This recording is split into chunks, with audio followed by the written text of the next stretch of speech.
Good evening, I'm Iodo and welcome to another video by Iodo Dwarven Ranger. This is part 4 of my tutorial for making an Iron Hills mining belt. In the last video you saw me finish off the metal catches and all of the metal work, and I said I would continue with the leather work when I got hold of some leather. So now I have some leather strap, I'll be using that in this video. Alright. The first step of this is to cut the leather to be the right size for the belt. Seems obvious. Turns out it's a lot more complicated than I thought it was going to be. So I'm going to be using the one that I've made in the past as a template. So that will be the front plate for it, and that will be the buckle for it. But I'm not going to make it in the same way that this one is made, because this one puts the buckle on my right hand side, which is where I'd want to have a knife sheath or a belt pouch or something. So it would be much easier for me to have the buckle on the left hand side.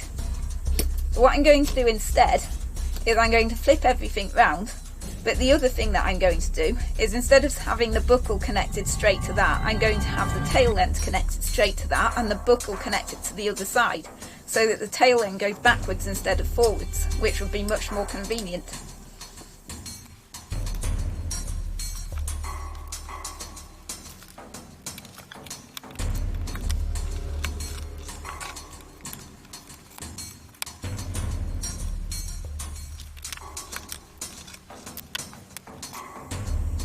That's amazing. I've already made a mistake. It's a really bad tutorial, isn't it? When I put the two dots on here 2.5 inches apart, I then cut the one that was too close instead of the one that was further away. So that's where it should have been cut. Because I haven't actually got enough leather, I guess that the belt buckle is actually going to be further away from the middle piece than I thought it was going to be. So far so good, apart from my mistake. The next step's interesting. As you can see there, the strap doesn't actually fit through my buckle.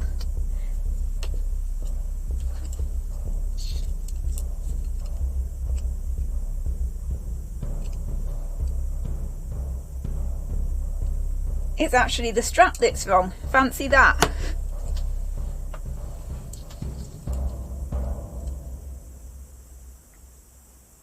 The strap is 1.5mm too wide. But either way, I'm still going to have to cut the ends of the straps narrower, otherwise they won't fit inside that.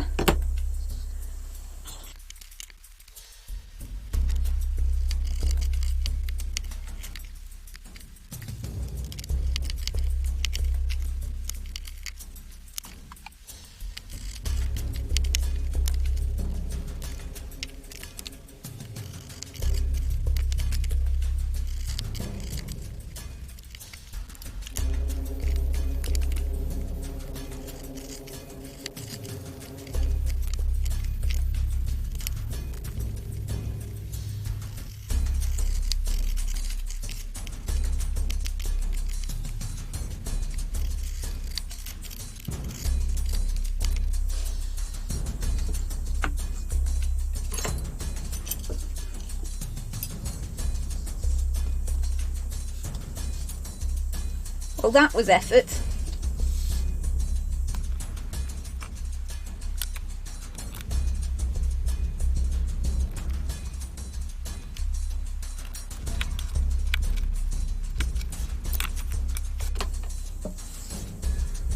The next step is to use a tool that I can't remember the name of, which puts a little chamfer on the edges of the strap to make it slightly more rounded.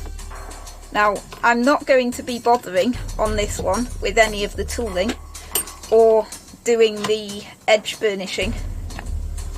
The main reason for that is because this is intended to be something that a dwarf would use more as a utility thing within a mine, instead of like this is more of your typical fantasy adventurers type thing. This is going to be like the common person's thing, I suppose. That's the main reason for my decision to use this ready dyed leather, because it's a rustic leather which is designed to lighten up when you crease it and also to scratch easily, so you can see that it goes light very easily. So my hope is that that will look very worn out and very well used quite quickly.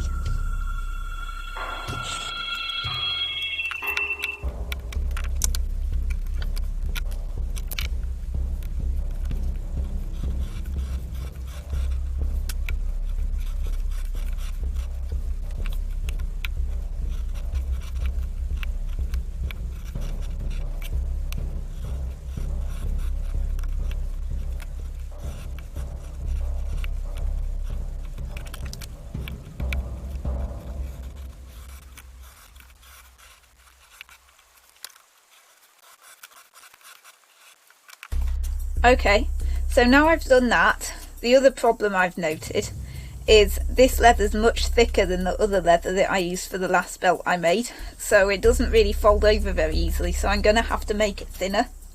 Now to do that I'll have to use a tool called a leather skiver, and I'm just going to warn you in advance, I'm not very good at this, I don't do it very often, so I don't have much practice. To work out where the fold starts. So it'll have to be thinner before the fold so that you don't get that big radius.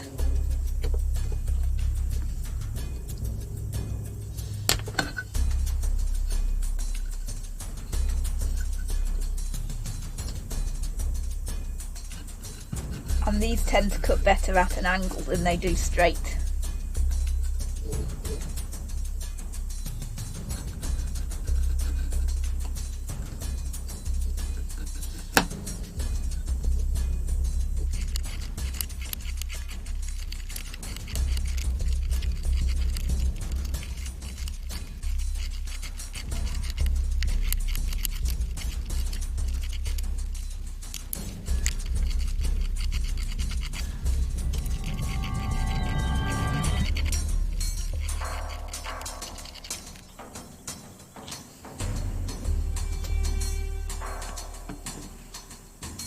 Okay, so now I'll be prepping doing the stitching. The last belt I used rivets, but I've decided not to use rivets because it looks a bit fancy for what I'm intending, whereas stitching is much more easily repairable and actually stronger. So I'll have to cut grooves for the stitching to go in, which I'll be using this tool for, which I can't remember what it's called.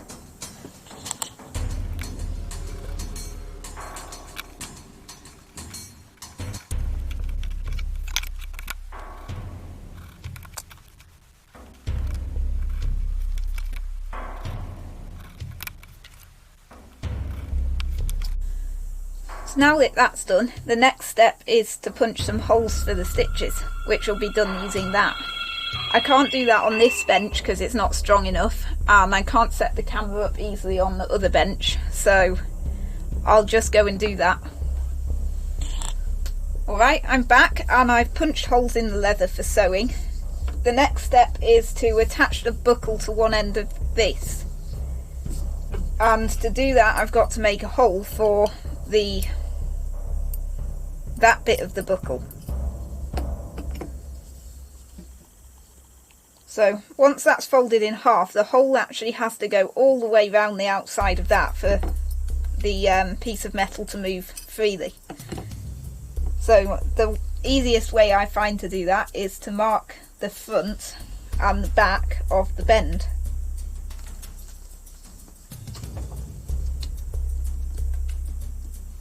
Then I'll measure and mark the middle at 3/4 of an inch.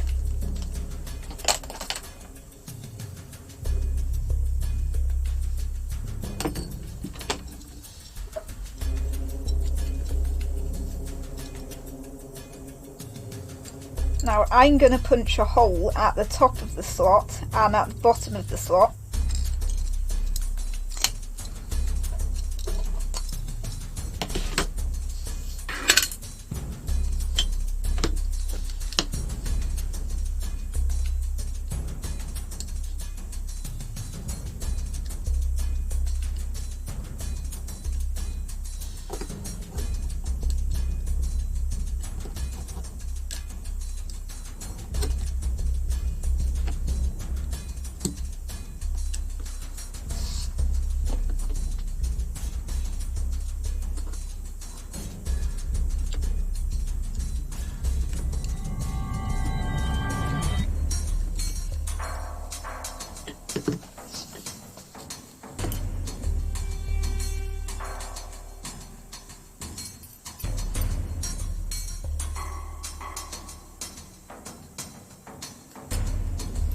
And this is where I prove that I can't make a belt and make a video at the same time, because that goes on that part of the buckle, so it doesn't actually need a hole in it like it normally does. Never mind, on to sewing, I guess.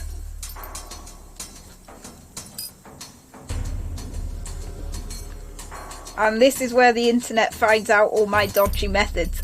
If you know anything about leatherwork sewing, you'll know that what you're supposed to do is put a needle on both ends of the thread. But I never bother to do that. I just do an under-over stitch from one end and then go back on myself. And what I'll do to start off is I've tied a knot in the end of the string, and I'll just go through from the back, and I never ever worry about what the back looks like.